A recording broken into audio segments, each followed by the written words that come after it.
Kenny, do you have any pennies? Do I have any pennies? Yeah, because I think his singing is worth about 2 cents. Well, maybe for the Russian ruble, half a cent. The Russian ruble is down to like 6/10 of a penny. Yeah, half a cent, yeah.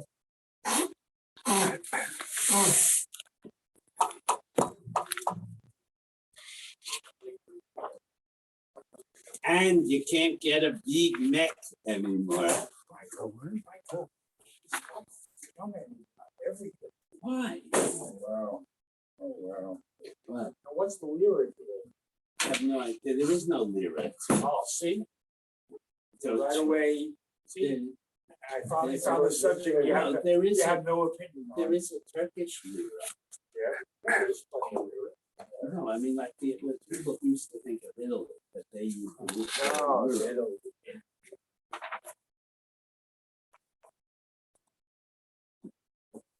Turkish lira is also. This way there was one, wasn't like waitress today. Hmm? This way was one, you know, you do waitress today. Uh-huh. Okay, it's tomorrow. Oh, somebody should tell them not to say Kachanan tomorrow. And why is that? Zion, Zion Adar? we erred and said Kachanan last month, but it was a Tuesday, so nobody cared. But today, tomorrow, it's a Thursday. We need to. The guy playing Hachkamami already mentioned it. Yeah?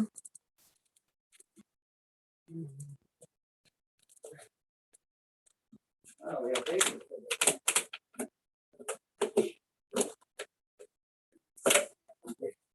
Where's the cream cheese? Michael, where's the cream cheese? What do you want from me? Got eight?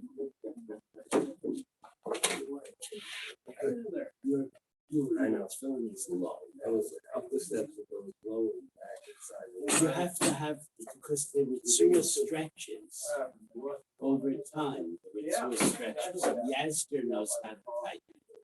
Oh, you're right. No, but I mean, It's I, not right for you. what? I mean, it'll hard to do that. You're leaving today? I'll be back right after class. Okay, we're going Monday, Friday. Where you gonna be? Philadelphia for Purim and Baltimore for Shabbos. Senator goes to my son. Where?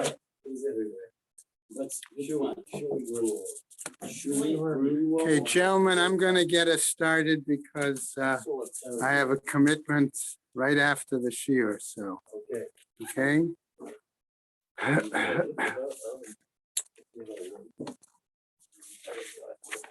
Okay, learning sponsors. Suinar in a year of learning, Suinar and Gerlich in memory of Malcolm Perlman and Philip Mann, and Yisrael David ben Arav Tzvi Hirsch, Beryl ben Arav Tzvi Hirsch, Yosef Meir ben Arav Tzvi Hirsch, Henya Rivka Pro Rosna bat Harav Tzvi Hirsch, in a memory of family murdered in the Holocaust. Arav Tzvi Hirsch ben Shlomo Yaakov, Sarah bat Ephraim, Yisrael David ben Arav Tzvi Hirsch, Ephraim ben Harav Tzvi Hirsch, Adia bat Harav Tzvi Hirsch, Miriam bat Harav Tzvi Hirsch, Pesel bat Harav Tzvi Hirsch, Shalom ben Harav Tzvi Hirsch, Shlomo Yaakov ben Harav Tzvi Hirsch, Shmuel ben Harav Tzvi Hirsch. Leslie and Gail Kaplan in memory of their parents, Harry and Marjorie Sedell Irving and Pearl Kaplan, the children, grandchildren, and great-grandchildren of Toby Paris, Saratova bat Yisrael Dov in her memory. Charlie Gelfenstein and Sam Levine in memory of Ramona Levine, Rachel Mata bat Asher, friends of Nina Moinestu, Nechama Azna bat Yitzchak Aharon, many friends of Stephen Vigdor, Lezecher Nishmat, Simcha Melech ben Meir Leib Halevi, friends of Marcy Kurtz in memory of her great niece, Leah Bracha. A month of learning by the many friends of Lydia and Abe Krause in honor of their 50th anniversary. Mel and Haran Haller in memory of his mother, Fega bat Yaakov. B. Pizer in memory of her stepfather, Avram Michal ben Shmuel Halevi. Josh and Carol Sanborn in memory of his parents, Chiana bat Aryeh Leib and Shmuel Aryeh ben Baruch.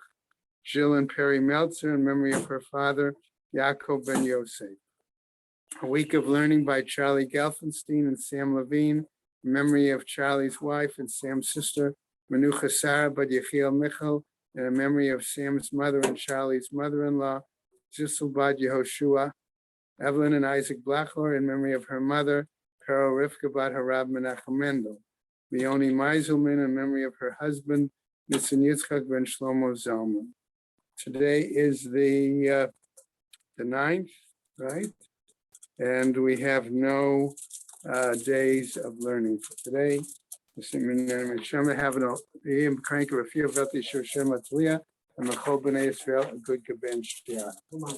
Okay. I'm going to start with an abbreviation, of some of the aspects of that art scroll gave and in its introduction. And then from there, I'm going to go into a short piece and then the Gemara, okay? Okay, there are two sections in Torah that we need to be aware of primarily, okay? One of them is clearly that found in Dvarim 25 that says as follows, Ki yeshvu achim yachdav, umet echad mehem, ubein ein lo tia eshet hamet chachutza leish zar, yivama, yavo aleha lekacha, lo leisha v'yibma. Vaya bechor asher teled yakum al shem achiv, hamet v'lo yimachesh shmo miyisrael. V'im lo yachpotz ha'ish lekachet et yivimto alta, v'yimta sha'ara, el hazikenim, v'amra me'ein yivami lahakim lachiv shem b'Yisrael, lo ava yavmi. Okay, then going on, v'karu lo ziknei iro v'dibro elav, v'amad v'amar lo chafatzti lekachta, v'niksha yivimto elav le'enei hazikenim, v'chaltza na'alo me'al raglo, v'yarka b'fanav, v'anta v'amra kacha yaseh le'ish, asher lo yivkeh et beit achiv, v'nikra shmo Yisrael beit chalutz hanal. Okay, so that's the whole section dealing with Yibum. Okay, so Yibum there would be considered a positive mitzvah. Some differences of opinion whether Yibum is the mitzvah or Chalitza is a separate mitzvah or simply the flip side of Yibum. Okay, the other main section that is important for us is in the following. Okay. All right. And that is, I'm not going to read the whole section, just one small piece of it. Okay. That's the section dealing with Arayos, right? Okay, in Vayikra 18. Okay, a whole number of psukim. All right. As I said, I'm not going to read the whole thing. I just don't sleep on Yom Kippur. Okay. All right, right. So the one I want, Ervat kalatcha lo tigale, Eshet bincha hi lo tigale ervata, Ervat Eshet achicha lo tigale, Ervat achicha hu, Ervat isha ubita lo tigale et bat bena v'et bat bita, lo tikach legalot ervata sha'ara hina zimahu, v'ishal, etc., etc., etc. Okay, so giving the section therefore of that example, we know that Yibum may have been practiced earlier because we have an example with the story of Er and Onan. Okay, there in the Breshit chapter 38. Okay, and so I wanted, thank you. Okay.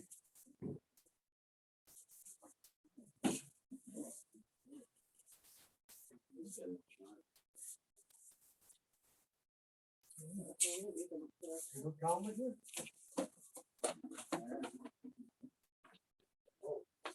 And then his 3 markers.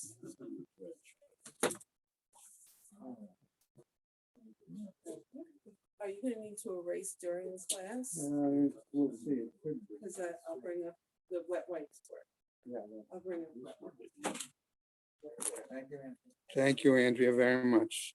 Okay, so just going back then, definitions and terms to help clarify before we move into the text.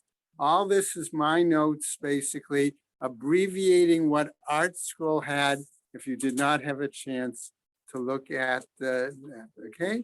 Yibum by definition is the death of a male sibling, dying without progeny, okay? And therefore, a brother from the same father is commanded to marry widow in order to establish a name for his brother so that his name not be blotted out from Israel. If there is no brother, okay, similar procedures voluntarily are practiced where the widow is taken in marriage by a cousin of the husband, and that's suggested. That's not really Yibum, that's called Geula, and that's the example we find in Ruth chapter 4, verse 7 with Boaz. Okay, Yibum, again, I'm just going over real quick. Yibum carried out through an act of conjugal relations, not requiring chuppah and kedusha. However, for propriety's sake, the rabbis required a pre-yibum betrothal known as ma'amar. Okay, if no brothers exist or are deceased, or she is not eligible for yibum to them, she is able to marry another. As long as yibum possible with even one of the brothers, she may not marry anyone else. Release from her attachment, and that phrase we use is zika, is the important phrase, to her brothers-in-law is due to their refusal to marry her or her refusal to marry any of them, is known as chalitza, which we're calling the shoe removal ceremony. Okay? Permitting her to marry another stranger other than a brother-in-law. Since biblical law allowed polygamy, the sarot, which one text translates co-wives, another translates rival wives. Okay? Based on a pasuk that says basically, Isha elachata lo tikach litzror, and litzror being in the plural, therefore that's where we, okay, that's where, thank you very much. That's where we get the whole idea of there could be multiple co-wives, okay, in this situation, all right? That's why we get multiple diagrams, which we are not going to do a diagram for each and every situation. I am going to put up a basic diagram for one point, okay? Could require, okay, Yibum or Chalitza with one widow, okay? Man, remember, it could be multiple wives, but with one widow frees all co-wives to marry another and prohibits them from marriage to any former brother-in-law. Okay, now, deceased must have died with no direct offspring living, means if his son died and his grandson is alive, no yibum, no chalitza. But if his son died and there are no other relatives. Okay, that's different. If there exist grandchildren or illegitimate children, and we're going, what? Even illegitimate. That's what I said, or illegitimate children, yibum doesn't apply. Okay, the widow, regarding the widow, we use the term erva, where she is biblically forbidden, it came with a relationship. Okay, everybody uses that term. Both Art Scroll, both Koran tended to use that term to clarify biblically forbidden relationship. Okay, is excluded from Yibum being an illegal marriage. It is possible for a woman to be an erva to one brother-in-law. For example, if there are two sisters married to two brothers, but not to another brother-in-law. That's where, again, we get multiple drawings, multiple diagrams. Widow having, if the widow committed adultery and the husband's death occurred before divorcing her, she is excluded from Yibum or Chalitza. An adult woman lacking in signs of physical maturity, that's our ailonis, and therefore incapable of giving birth, is excluded from Yibum. The brother must share the same father, as we said, okay, as it's the deceased, and he must have been alive at the same time. He must be capable of fathering children and permitted to marry into the Jewish people, are subject to laws of Yibum, right? The link we told about is Zika, okay? Expected to perform the brother-in-law, right? This is why we consider that she's marrying not just the individual, she is marrying into the family, okay? And that is why this link, this special link of Zika, all right? As a result of the Zika bond, the Yibam is prohibited rabbinically from relatives of his zikuka. In the popular mind, a chalutza, a widow whose Zika bond was dissolved through chalitza, was considered similar to divorce, since both needed a legal release before being permitted to remarry, lest people think marriage to relatives of one's divorcee was acceptable. The rabbis then prohibited it as well. The pre-Yibum betrothal mamar must be performed through an act normally affecting marriage, namely a gift of value, ring, marriage document. Okay, canceling the ma'amar required a bill of divorce as well as chalitza. Okay, and when Yibum is precluded because of a biblical erva, chalitza is not necessary. Therefore, Yibam are automatically released from Yibum, etc. Now, quickly, I wanted to put up one short drawing. All right. I'm not going to do it like Art Scroll or like Corin. Okay. So I want to show. All right. This can't, hard to be seen. Huh?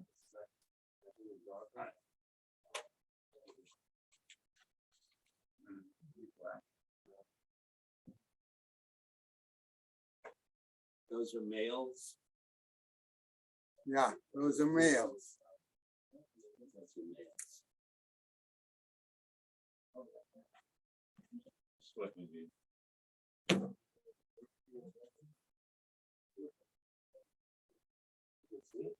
Those are females. This guy's got 2 wives. Okay, so that's my basic drawing. Okay, because you can, from this model, I'm suggesting you can then see how all of the various diagrams, okay, are connected. All right, you've got 3 brothers, Shimon, Reuven, and Levi. Okay, each of them could have a wife, Rachel and Leah.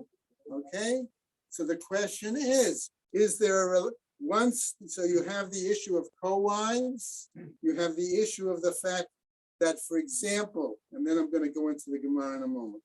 Okay, say Reuven and Shimon married 2 sisters, Rachel and Levi. You know, that's too modern. Rachel and Leah. Okay, so if one dies, okay, we have certainly the example of the fact that because it's, right, sisters, he's married to a sister, he can't do it. So you've got all these permutations, okay, that can come out from the various